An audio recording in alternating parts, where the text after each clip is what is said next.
اعوذ باللہ من الشیطان الرجیم بسم اللہ الرحمن الرحیم رب اشرح لی صدری ویسر لی امری واحلل عقدۃ من لسانی یفقہوا قولی واجعل لی وزیرا من اہلی اللہم صلی علی محمد وآل محمد وبارک وسلم تسلیما۔ 21واں پارہ ہم نصف تک پڑھ چکے تھے، نصف سے آگے جو ہے وہ اب ہم پڑھتے ہیں۔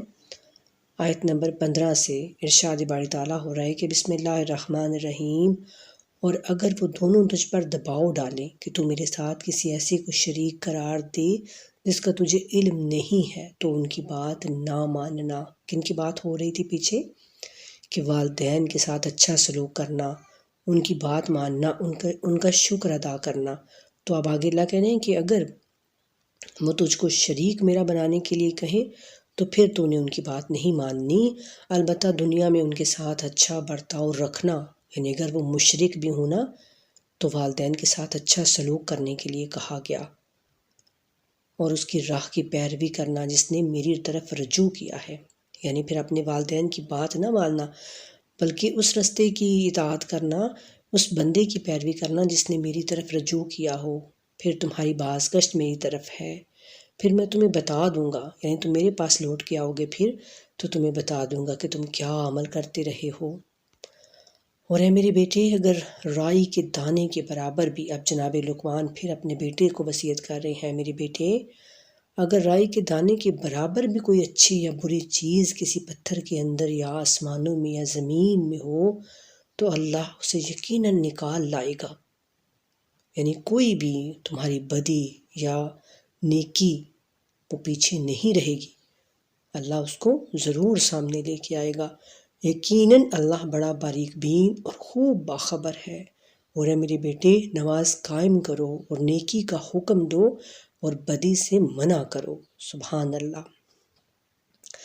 اس چیز کی مسلمان کو ایک بہت زیادہ تاکید کی گئی ہے کہ وہ امر بالمعروف کرے اور نہی عن المنکر کرتا رہے، نیکیوں کا حکم وہ دیتا رہے اور برائیوں سے لوگوں کو منع کرتا رہے، اور جو مصیبت تجھے پیش آئے اس پر صبر کرو۔ یہ معاملات میں عزم راسخ کی علامت ہے، یعنی یہ اپنے عزم میں جو پکا ہوتا ہے نا، یہ اس کی علامت ہے کہ وہ مصیبتوں پر صبر کرتا ہے۔ اور لوگوں سے غرور و تکبر سے رخ نہ پھیرا کرو، یعنی اکڑ کر اور غرور و تکبر نہ کیا کرو، اور زمین پر اکڑ کر نہ چلا کرو۔ اللہ کسی اترانے والے کو خود پسند کو یقیناً دوست نہیں رکھتا، یعنی جو خود پسند ہو، خود پسندی ہوتی ہے نا، جو بندہ اکڑ اکڑ کے چلتا ہے، دوسروں سے وہ خود کو برتر سمجھتا ہے، غرور کرتا ہے، تکبر کرتا ہے، تو اللہ ایسے لوگوں کو دوست نہیں رکھتا۔ اور اپنے چال میں اعتدال رکھو، یعنی میانہ روی کے ساتھ زمین پر چلا کرو، اپنی آواز نیچی رکھو، آواز یعنی آہستہ آواز میں بات کرو، یقیناً آوازوں میں سب سے بری گدھے کی آواز ہوتی ہے۔ استغفر اللہ۔ اور کیا تم نے نہیں دیکھا کہ جو کچھ آسمانوں اور جو کچھ زمین میں ہے اللہ نے تمہارے لیے مسخر کیا ہے، اور تم پر اپنی ظاہری اور باطنی نعمتیں کامل کرتی ہیں، اور اس کے باوجود کچھ لوگ اللہ کے بارے میں بحث کرتے ہیں حالانکہ ان کے پاس نہ علم ہے اور نہ ہدایت اور نہ ہی کوئی روشن کتاب۔ اور جب ان سے کہا جاتا ہے کہ جو اللہ نے نازل کیا ہے اس کی پیروی کرو تو وہ کہتے ہیں کہ ہم تو اس چیز کی پیروی کریں گے جس پر ہم نے اپنے باپ دادا کو پایا ہے، یعنی وہ کہتے ہیں کہ نہیں، جو رسومات ہماری ازل سے چلتی آ رہی ہیں نا، ہمارے باپ دادا جو کرتے تھے ہم وہی کریں گے۔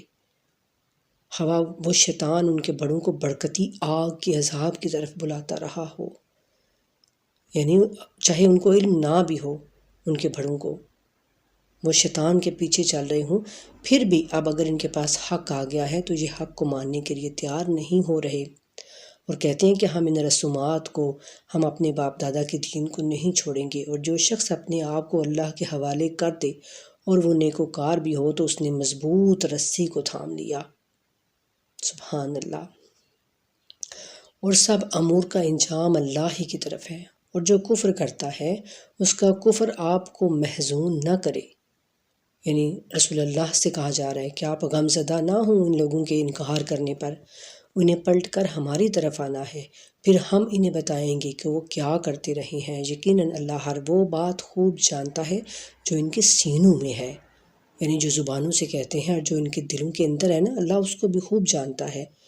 ہم انہیں دنیا میں تھوڑا مزہ لینے کا موقع دیں گے، پھر انہیں مجبور کر کے شدید عذاب کی طرف لے آئیں گے۔ اور اگر آپ ان سے پوچھیں آسمانوں اور زمین کو کس نے پیدا کیا ہے، تو یہ ضرور کہیں گے اللہ نے، الحمدللہ، بلکہ ان میں سے اکثر لوگ نہیں جانتے۔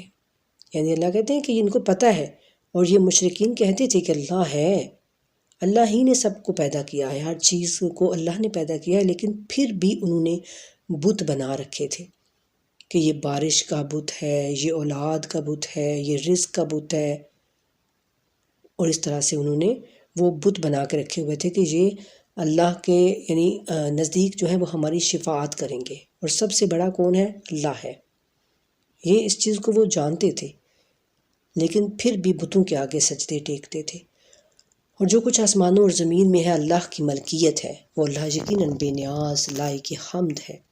اور اگر زمین کے تمام درخت قلم بن جائیں اور سمندر کے ساتھ مزید 7 سمندر مل کر سیاہی بن جائیں، یعنی اس دنیا میں اللہ بتا رہے ہیں کہ 7 سمندر ہیں، اور ان 7 سمندروں کا پانی سیاہی بنے، اور پھر مزید اور 7 سمندروں کا جو پانی ہے وہ بھی سیاہی بن جائے نا، اور تمام کے تمام درخت قلم بن جائیں اور وہ لکھنے لگیں اس سیاہی سے، تب بھی اللہ کے کلمات، اللہ کی آیات، اللہ کی یعنی نشانیاں، اللہ کی قدرتیں، اللہ کی حمد، اللہ کی تسبیح ختم نہیں ہوگی۔ یعنی اتنی تعریف ہے اللہ کی کہ وہ ختم ہی نہیں ہو سکتی، اور یقیناً اللہ بڑا غالب آنے والا اور حکمت والا ہے۔ اللہ کے لیے تم سب کا پیدا کرنا پھر دوبارہ اٹھانا، اللہ ایک جان کے پیدا کرنے اور پھر اٹھانے کی طرح ہے، یعنی اللہ کا تم سب کا پیدا کرنا اور تمہارا دوبارہ اٹھانا جو ہے نا، وہ ایسے ہی ہے جیسے ایک جان کو پیدا کرنا۔ یعنی اللہ بتا رہے ہیں کہ بہت آسان ہے میرے لیے ہر چیز کا پیدا کرنا، اور میں تم سب کو ایک ہی بار اٹھا دوں گا۔ یقیناً اللہ خوب سننے والا اور دیکھنے والا ہے۔ اور کیا تم نہیں دیکھتے کہ اللہ رات کو دن اور دن کو رات میں داخل کرتا ہے، یعنی کبھی رات بڑی ہو جاتی ہے اور دن چھوٹا، اور کبھی دن بڑا ہو جاتا ہے اور رات چھوٹی ہو جاتی ہے، اور اسی نے سورج اور چاند کو مسخر کیا ہے، سب ایک مقررہ وقت تک چل رہے ہیں، اور بے شک اللہ تمہارے اعمال سے خوب باخبر ہے۔ یہ اس لیے کہ اللہ کی ذات ہی برحق ہے، اور اس کے سوا جنہیں وہ پکارتے ہیں سب باطل ہیں، اور اللہ ہی برتر و بزرگ ہے۔ نعمت سے چلتی ہے تاکہ وہ تمہیں اپنی نشانیاں دکھائے۔ تمام صبر اور شکر کرنے والوں کے لیے یقیناً اس میں نشانیاں ہیں۔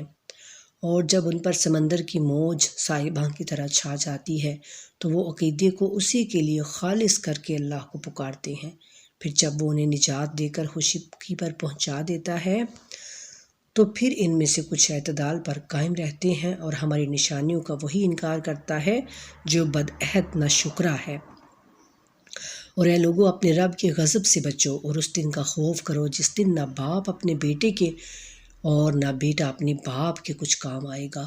اللہ کا وعدہ یقیناً سچا ہے، لہٰذا دنیا کی یہ زندگی تمہیں دھوکہ نہ دے اور دھوکے باز تمہیں اللہ کے بارے میں دھوکے میں نہ رکھے۔ استغفر اللہ، یعنی قیامت کے دن کا منظر پیش کر رہے ہیں اللہ کہ اس دن ہر ایک کو اپنی اپنی پڑی ہوگی، نفسا نفسی کا عالم ہوگا۔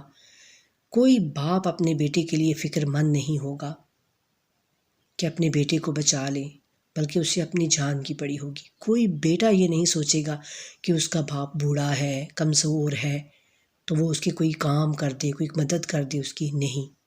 ہر ایک کو بس اپنی پڑی ہوگی کہ آج کسی طرح وہ بچ جائے۔ ایسا سخت اور شدید دن ہوگا وہ۔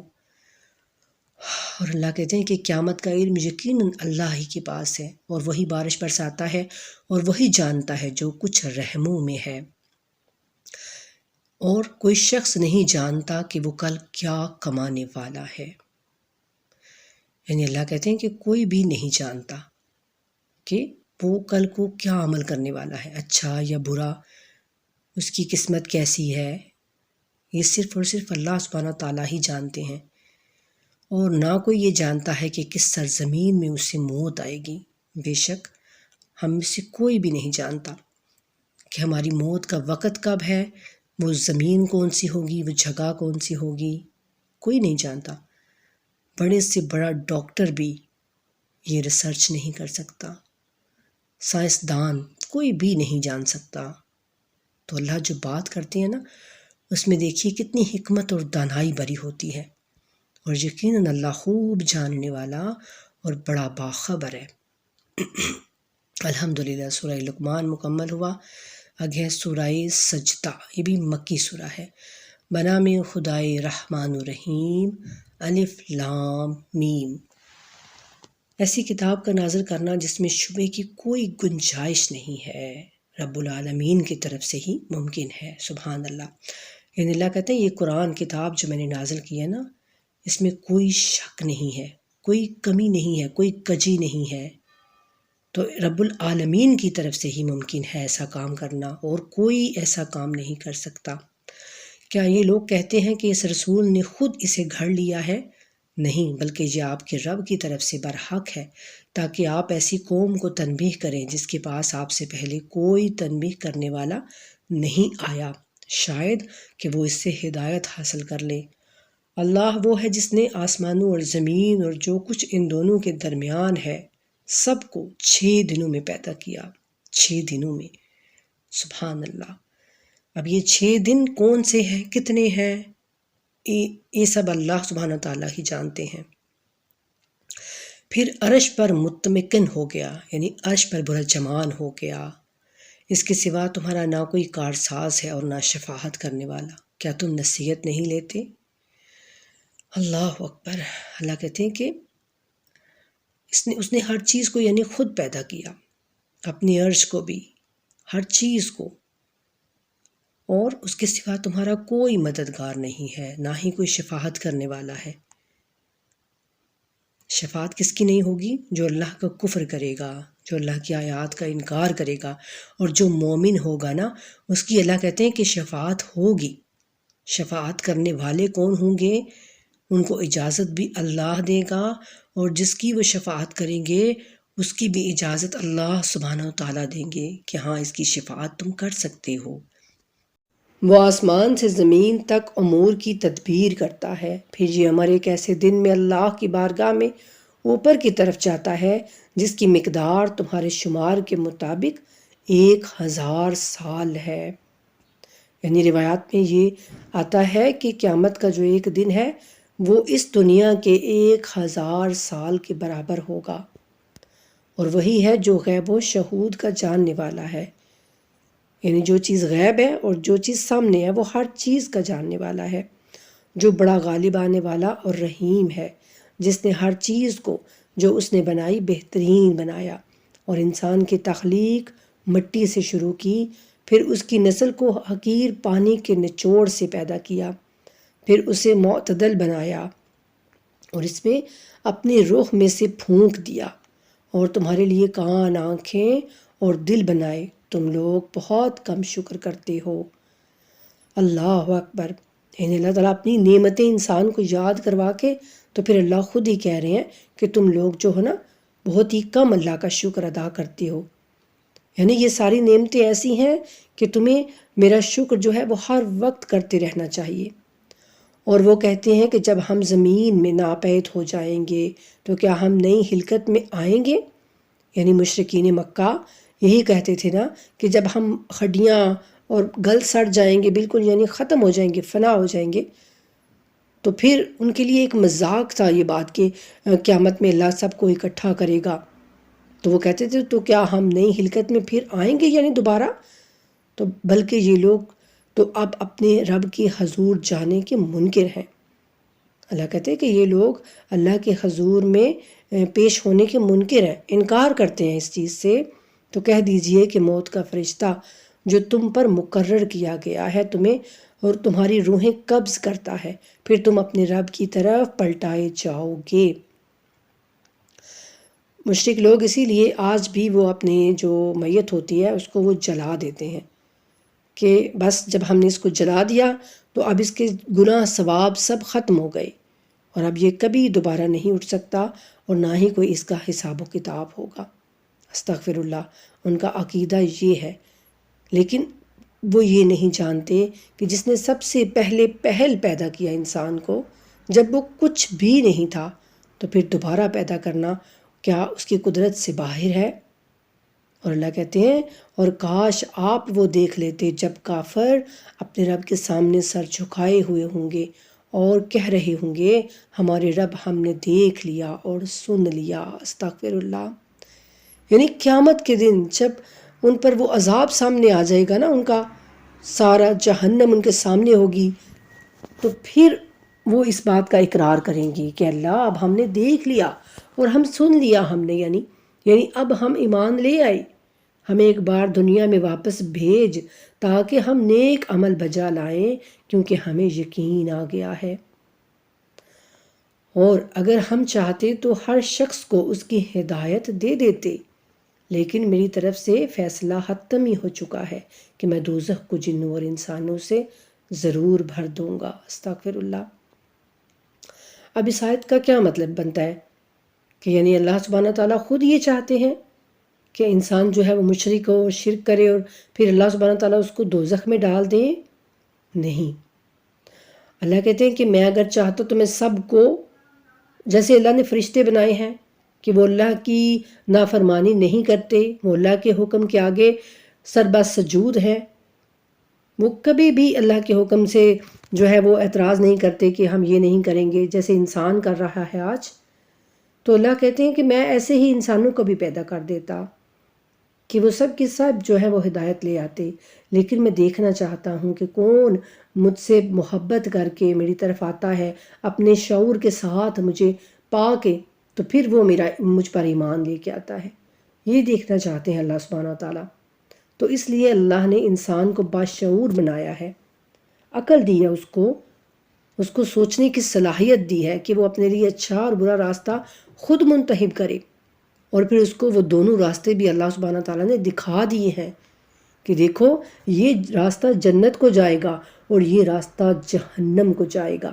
تو اب انسان کے سامنے ہیں دونوں راستے، لیکن اگر وہ جان بوجھ کر جنت کو چھوڑ کر جہنم کا راستہ اختیار کرے گا، اس دنیا میں شیطان کے قدم بہ قدم چلے گا، تو پھر اللہ کہتے ہیں کہ میں ان سب انسانوں سے اور جنوں سے جو میری نافرمانی کرتے رہے ہوں گے دنیا میں، ان سب سے میں پھر جہنم کو ضرور بھر دوں گا۔ بس اب اس بات کا ذائقہ چکھو کہ تم نے اپنے اس دن کی ملاقات کو فراموش کر دیا تھا، یعنی دنیا میں تم نے اس دن کو فراموش کیا ہوا تھا، بھولے بیٹھے تھے، تم کہتے تھے ہم کہاں اللہ کے سامنے پھر جائیں گے، انکار کرتے تھے تم۔ تو اب بھگتو اور چکھو اس دوزخ کی آگ کو، اس کا ذائقہ، اور ہم نے بھی تمہیں فراموش کر دیا۔ اللہ کہتے ہیں آج تم نے دنیا میں میرا انکار کیا نا، مجھے بھول گئے، یعنی تو آج میں بھی تمہارا انکار کر دیتا ہوں، یعنی تم میرے بندے ہی نہیں ہو، تم شیطان کے بندے بن گئے ہو اب۔ تو اب شیطان کے ساتھ ہی تم دوزخ میں رہو، اور اب تم اپنے ان اعمال کی پاداش میں ہمیشگی کا عذاب چکھتے رہو جو تم کرتے تھے۔ اور ہماری آیات پر صرف وہ لوگ ایمان لاتے ہیں جب انہیں یہ آیات سمجھا دی جاتی ہیں تو سجدے میں گر پڑتے ہیں اور اپنے رب کی ثنا کے ساتھ اس کی تسبیح کرتے ہیں، اور وہ تکبر نہیں کرتے، اور رات کو ان کے پہلو بستروں سے الگ رہتے ہیں، یعنی ساری ساری رات وہ ہماری طرح سوئے پڑے نہیں رہتے، بلکہ وہ فجر سے پہلے اٹھ جاتے ہیں، نماز تہجد پڑھتے ہیں، اپنے اللہ کی بندگی کرتے ہیں، اپنے اللہ کو راضی کرتے ہیں۔ ان کے پہلو بستروں سے الگ رہتے ہیں، وہ اپنے رب کو خوف اور امید کے ساتھ پکارتے ہیں، یعنی ڈر رکھتے ہیں وہ اپنے رب کا کہ ہم سے کوئی نافرمانی نہ ہو جائے اللہ کی، اور امید کہ بے شک وہ بخشنے والا ہے، مہربان ہے، اور جو کچھ ہم نے انہیں دیا ہے اس میں سے خرچ کرتے ہیں اللہ کی راہ میں، اللہ کے بندوں کو اپنا مال اور دولت دیتے ہیں، یہ نہیں کہتے کہ نہیں اس پر تو صرف ہمارا حق ہے، بلکہ اللہ کی راہ میں خرچ کرتے ہیں، اور کوئی شخص نہیں جانتا کہ ان کے اعمال کے صلے میں ان کی آنکھوں کی ٹھنڈک کا کیا کیا سامان پردہ غیب میں موجود ہے۔ یعنی اس دنیا میں ہم جنت کا تصور بھی نہیں کر سکتے. ایک چھوٹا سا تصور ہے کہ بس وہ بہت خوبصورت جگہ ہوگی جہاں پر نہریں ہوں گی، درخت ہوں گے، پھل پھول پودے اور محل ہوں گے. لیکن حقیقی جو جنت ہے نا، اس کا تصور ہمارے ان دماغوں سے باہر ہے، کیونکہ وہ اس قدر خوبصورت، اللہ کہتے ہیں وہ اس قدر یعنی خوشنما جگہ ہے، تم نہیں جانتے. بھلا جو مومن ہو وہ فاسق کی طرح ہو سکتا ہے؟ یعنی جو مومن ہو، جو سچے دل سے اپنے رب پر ایمان لایا ہو، کیا وہ فاسق کی طرح ہو سکتا ہے؟ جس کے اندر فسق و فجور ہو، جس نے اپنی زبان سے کلمہ تو پڑھ لیا ہو لیکن اس کا دل کہیں اور ہی لگتا ہو، اس کا سر کبھی اپنے اللہ کے سامنے جھکا ہی نہ ہو، تو کیا وہ اور جو مومن ہے وہ دونوں برابر ہو سکتے ہیں؟ اللہ کہتے ہیں یہ دونوں برابر نہیں ہو سکتے.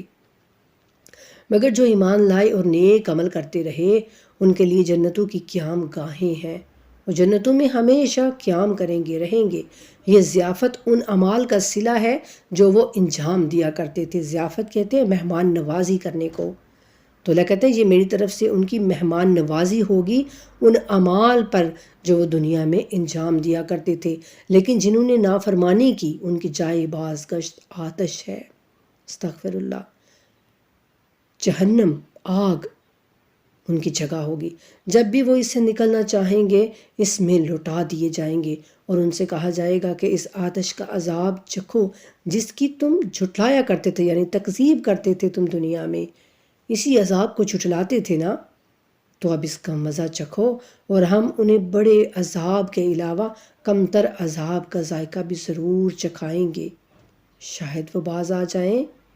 اب وہ کمتر عذاب کیا ہے اس کو اللہ سبحانہ تعالیٰ ہی بہتر جانتے ہیں کہ مسلمانوں سے شکست کھانا ہے یا پھر کچھ اور اس شخص سے بڑھ کر ظالم کون ہوگا جسے اس کے رب کی نشانیاں سمجھا دی گئی ہوں پھر وہ ان سے منہ موڑ لے. ہم مجرموں سے ضرور بدلہ لینے والے ہیں اور بے شک ہم نے موسیٰ کو کتاب دی ہے، لہٰذا آپ اس قرآن کے ملنے میں کسی شبے میں نہ رہیں. یعنی اللہ کہتے ہیں کہ موسیٰ کو بھی جو کتاب تھی نا وہ اللہ نے ہی دی تھی اور یہ قرآن بھی اللہ ہی کی طرف سے آپ کے پاس آیا ہے، تو آپ کسی قسم کا اس میں شبہ نہ کریں. اور ہم نے اس کتاب کو بنی اسرائیل کے لیے ہدایت کا ذریعہ بنایا، یعنی توریت کو ہم نے بنی اسرائیل کے لیے ہدایت کا ذریعہ بنایا تھا، اور یہ قرآن مسلمانوں کے لیے، امت محمدیہ کے لیے قرآن ہدایت کا ذریعہ ہے. اور جب انہوں نے صبر کیا اور وہ ہماری آیات پر یقین رکھے ہوئے تھے تو ہم نے ان میں سے کچھ لوگوں کو امام بنایا جو ہمارے حکم سے ہدایت کرتے ہیں. سبحان اللہ. یعنی اللہ کہتے ہیں کہ بنی اسرائیل کی بات ہو رہی ہے نا، کہ وہ کتاب جو ہم نے دی تھی تو وہ بنی اسرائیل کے لیے ہدایت کا ذریعہ تھی، اور جب انہوں نے صبر کیا اور وہ ہماری آیات پر یقین رکھے ہوئے تھے تو اللہ کہتے ہیں کہ پھر ہم نے ان میں سے کچھ لوگوں کا رہنما بنا دیا، پیشوا بنایا، امام بنایا. امام بننے کے لیے اللہ نے کیا 2 چیزیں بتائیں؟ ایک وہ صبر کریں گے، تحمل، برداشت ان کے اندر ہوگی، اور دوسرا وہ اللہ کی آیات پر مکمل یقین رکھیں گے، پختہ یقین. اور اللہ کہتے ہیں وہ پھر ہمارے ہی حکم سے، یعنی ایسا نہیں تھا کہ وہ خود کوئی اپنی طرف سے کوئی بات کر دے. امام وہ ہوتا ہے جو اللہ کے حکم کے مطابق لوگوں کی ہدایت کرتا ہے، اپنی طرف سے وہ کچھ بھی نہیں کہہ سکتا. اور اسی طرح امام جعفر صادق علیہ السلام کا فرمان ہے، وہ کہتے ہیں کہ ہم وہی کہتے ہیں جو رسول اللہ کہتے تھے. خدا کی قسم اگر ہم اس سے ایک لفظ بھی اپنی طرف سے بولیں تو ہم ہلاک ہو جائیں. یعنی ہماری باتیں، ہمارے کام وہی ہوتے ہیں جو رسول اللہ صلی اللہ علیہ وآلہ وسلم نے بیان کی، اور ہمارے کام وہ ہوتے ہیں جو قرآن کے مطابق ہیں، جن کا قرآن حکم دیتا ہے. اور اگر ہم اپنی طرف سے ایک لفظ بھی کہیں تو پھر ہم ہلاک ہو جائیں گے. تو وہی اللہ کہہ رہے ہیں کہ وہ میرے حکم سے لوگوں کی ہدایت کرتے ہیں۔ یقیناً آپ کا رب قیامت کے دن ان کے درمیان ان باتوں کا فیصلہ سنا دے گا جن میں یہ لوگ اختلاف کرتے رہے ہیں۔ یعنی قیامت میں ہر چیز کا فیصلہ ہو جانے والا ہے۔ کیا انہیں اس بات سے ہدایت نہیں ملی کہ ہم نے ان سے پہلے بہت سی قوموں کو ہلاک کر دیا ہے جن کی قیام گاہوں میں یہ لوگ چلتے پھرتے ہیں؟ یعنی جن بستیوں کو اللہ تباہ و برباد کر دیتے ہیں، پھر کچھ سالوں کے بعد پھر وہاں پر لوگ جو ہے وہ آہستہ آہستہ بسنا شروع ہو جاتے ہیں۔ تو کیا اللہ کہتے ہیں یہ چیز بھی ان کو ہدایت نہیں دے سکی کہ ہم نے پہلی قوموں کو بھی تو اسی لیے ہلاک کیا نا کہ وہ ہماری نافرمانیاں کرتے تھے اور شرک کرتے تھے ہمارے ساتھ؟ تو بے شک اس میں نشانیاں ہیں، تو کیا یہ لوگ سنتے نہیں؟ یعنی ان کو کیوں پھر سمجھ نہیں آتی؟ اللہ کہتے ہیں کہ میں اتنی باتیں، اتنی میں واضح دلائل، اتنی واضح مثالیں میں ان کو بتا رہا ہوں، اور پھر بھی یہ لوگ سنتے نہیں ہیں۔ کیا انہوں نے نہیں دیکھا کہ ہم بنجر زمینوں کی طرف پانی روانہ کرتے ہیں، پھر اس سے کھیتی پیدا کرتے ہیں جس سے ان کے جانور بھی کھاتے ہیں اور خود بھی؟ تو کیا یہ دیکھتے نہیں ہیں؟ یعنی بے شک بنجر زمین جو ہو جاتی ہے تو وہ بارش کے پانی سے ہی سیراب ہوتی ہے، اور بارش بالکل اللہ سبحانہ تعالیٰ ہی برساتے ہیں۔ اور یہ لوگ کہتے ہیں کہ اگر تم سچے ہو تو بتاؤ یہ فیصلہ کب ہوگا، یعنی کب آئے گی قیامت، کب آئے گا عذاب، یہ کہتے تھے وہ لوگ۔ تو رسول صلی اللہ علیہ وآلہ وسلم سے کہا جا رہا ہے کہ آپ کہہ دیجئے کہ فیصلے کے دن کفار کو ان کا ایمان لانا فائدہ نہ دے گا۔ یعنی جب قیامت آ جائے گی تو پھر اگر وہ ایمان لائیں گے تو ان کا ایمان ان کو کوئی فائدہ نہیں دے گا۔ جیسے کہ فرعون نے ڈوبتے ہوئے کہا تھا کہ میں موسیٰ کے خدا پر اور ہارون کے خدا پر، رب پر ایمان لے آیا، تو اللہ نے کہا تھا کہ اب تیرا ایمان لانا تجھے کوئی فائدہ نہیں دے گا۔ تو ایسے ہی اللہ یہ بھی کہہ رہے ہیں کہ فیصلے کے دن کفار کو ان کا ایمان لانا فائدہ نہ دے گا، اور نہ ہی انہیں مہلت دی جائے گی۔ ان سے منہ پھیر لیں اور انتظار کریں، یقیناً یہ بھی انتظار کر رہے ہیں۔ رسول اللہ سے کہا جا رہا ہے کہ آپ ان کی باتوں پر نہ دھیان دیں، چھوڑ دیں ان کو۔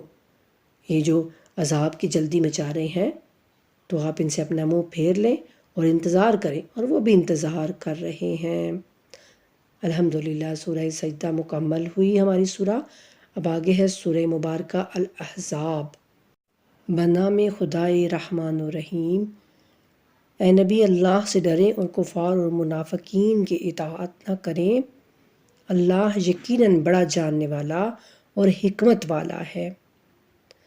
یعنی رسول اللہ صلی اللہ علیہ وآلہ وسلم سے یہ بات جو ہے وہ آمنے سامنے تو یہ کہا جا رہا ہے، لیکن حقیقت میں یہ مسلمانوں سے اللہ تعالیٰ بات کر رہے ہیں، اور اس کا پس منظر کیا تھا وہ بھی انشاءاللہ جب اس کے بعد رمضان کے بعد شروع کریں گے نا، تو پھر مزید جو ان کی تفصیلات ہوتی ہیں نا وہ جب جانیں گے نا آپ لوگ، تو پھر آپ کو زیادہ سمجھ آئے گی کہ اس طرح کی جو آیات ہوتی ہیں ان کا پس منظر کیا ہوتا ہے۔ ٹھیک ہے؟ اور آپ کے رب کی طرف سے آپ کی طرف جو وحی کی جاتی ہے اس کی اتباع کریں۔ اللہ تمہارے اعمال سے یقیناً خوب باخبر ہے، اور اللہ پر توکل کریں، اور ضامن بننے کے لیے اللہ کافی ہے۔ اللہ نے کسی شخص کے پہلو میں دو دل نہیں رکھے ہیں، اور تمہاری ازواج کو جنہیں تم لوگ ماں کہہ بیٹھتے ہو، ان کو اللہ نے تمہاری مائیں نہیں بنایا، اور نہ ہی تمہارے منہ بولے بیٹوں کو تمہارے حقیقی بیٹے بنایا۔ یہ سب تمہارے منہ کی باتیں ہیں، اور اللہ حق بات کہتا ہے اور سیدھا راستہ دکھاتا ہے۔ یہ بات کیا تھی کہ جب اس زمانے میں، زمانہ جاہلیت میں بھی اور اس کے بعد بھی، بیوی کو اگر کوئی ایسی غلطی ہو جاتی، جیسے وہ آج کل تو اللہ معاف کرے طلاق کا کہتے ہیں نا فوراً، تو اس وقت وہ یعنی ان سے علیحدگی اختیار کرنے کے لیے یہ کہہ دیتے کہ تمہیں میری ماں جیسی ہو، تو پھر وہ بیوی جو ہے وہ اپنے شوہر کے لیے حرام ہو جاتی تھی۔ تو اس چیز سے اللہ سبحانہ تعالیٰ نے منع کیا کہ دیکھو تمہاری زبان سے اس طرح کہنے سے کچھ نہیں ہوتا، بس یہ تم بے خدا باتیں کیا ہی نہ کرو۔ اور جو منہ بولے بیٹے ہوتے ہیں، جیسے کوئی کسی اور کا بیٹا ہوتا ہے لیکن وہ کوئی کسی اور کو دے دیتا ہے اور وہ ان کو پالتا ہے، تو اللہ کہتے ہیں کہ ان کے باپ جو ہوتے ہیں نا اصلی والے، ان کے ناموں کے ساتھ انہی کے نام لکھا کرو، یعنی اس چیز سے بھی منع کیا گیا۔ جیسے آج کل بھی لوگ کسی کا بچہ لے کے پال لیتے ہیں تو پھر ظاہر ہے وہ لکھ رکھا کر کے تو وہ اپنا بچہ بنا لیتے ہیں اور پھر اپنے نام سے ہی وہ اس کو چلاتے ہیں، لیکن اسلام نے اس چیز سے منع کیا۔ ہاں اگر کوئی ایسا بچہ ہے جیسے کوئی یتیم خانے سے لیتا ہے جس کے باپ کا کوئی پتہ ہی نہیں ہے تو پھر وہ ان کو اپنا نام دے سکتے ہیں، اور منہ بولے بیٹوں کو ان کی باپوں کے نام سے پکارو، اللہ کے نزدیک یہی قرین انصاف ہے۔ پھر اگر تم ان کے باپوں کو نہیں جانتے تو یہ تمہارے دینی بھائی اور دوست ہیں، اور جو تم سے غلطی سے سرزد ہو جائے اس میں تم پر کوئی گناہ نہیں ہے، البتہ اس بات پر گناہ ضرور ہے جسے تمہارے دل جان بوجھ کر انجام دیں، اور اللہ بڑا معاف کرنے والا اور رحم کرنے والا ہے۔ یہ ساری جو دونوں آیتیں ہیں یہ اسی کے متعلق ہے۔ اور نبی مومنین کی جانوں پر خود ان سے زیادہ حق کے تصرف رکھتا ہے، یعنی نبی کی جو جان ہے وہ مومنین کی جانوں سے افضل بھی ہے، اور نبی اختیار بھی رکھتا ہے مومنین کی جان پر، اور نبی کی بیویاں ان کی ازواج مومنین کی مائیں ہیں۔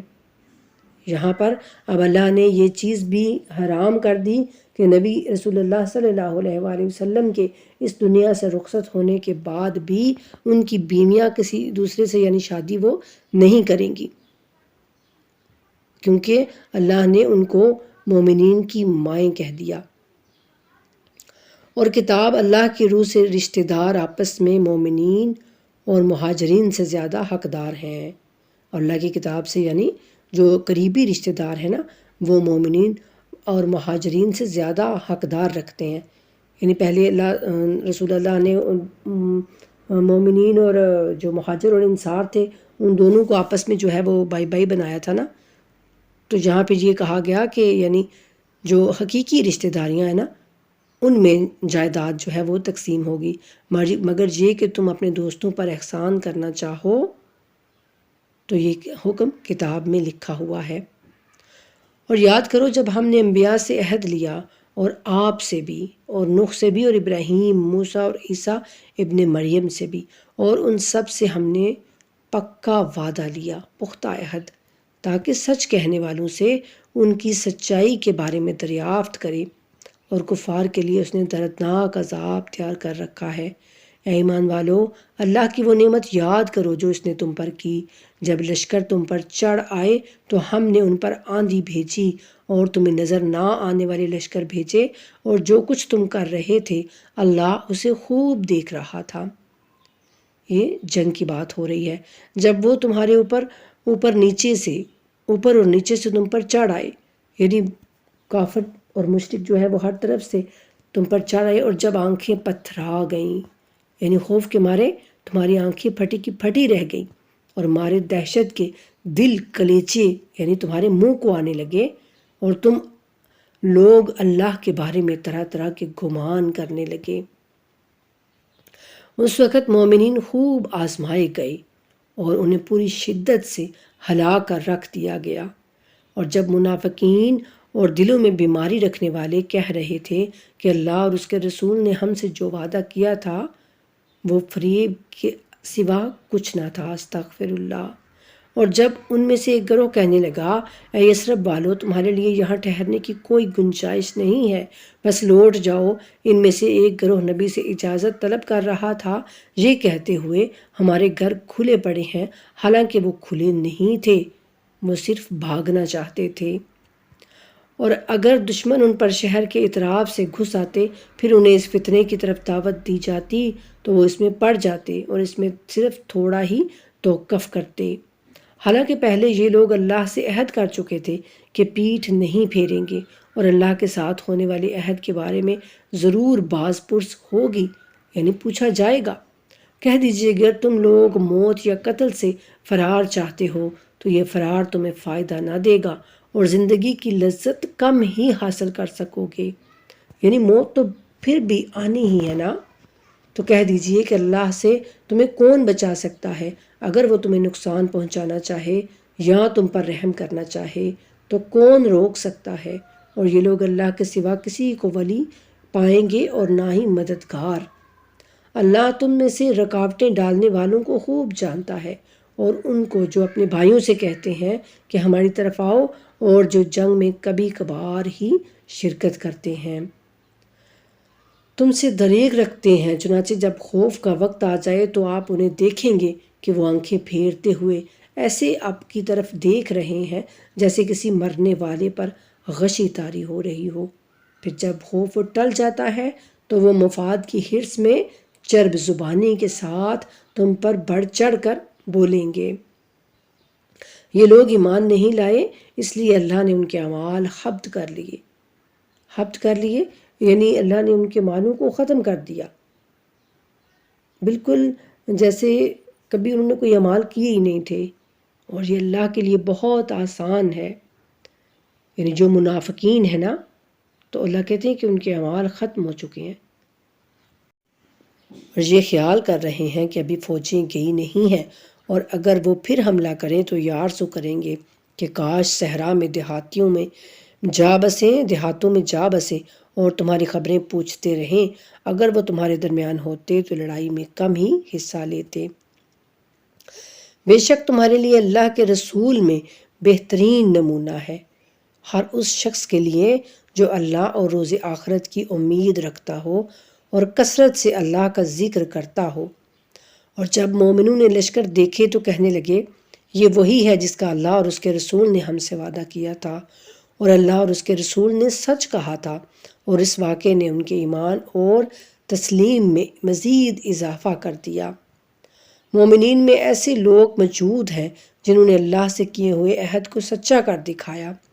ان میں سے بعض نے اپنی ذمہ داری پوری کی، اور ان میں سے بعض انتظار کر رہے ہیں، اور وہ ذرا بھی نہیں بدلے، یعنی کچھ جو ہے وہ اللہ کے رستے میں شہید ہو گئے اور کچھ ابھی شہادت کے انتظار میں ہیں، تاکہ اللہ سچوں کو ان کی سچائی کی جزا دے، اور چاہے تو منافقین کو عذاب دے یا پھر ان کی توبہ قبول کرے۔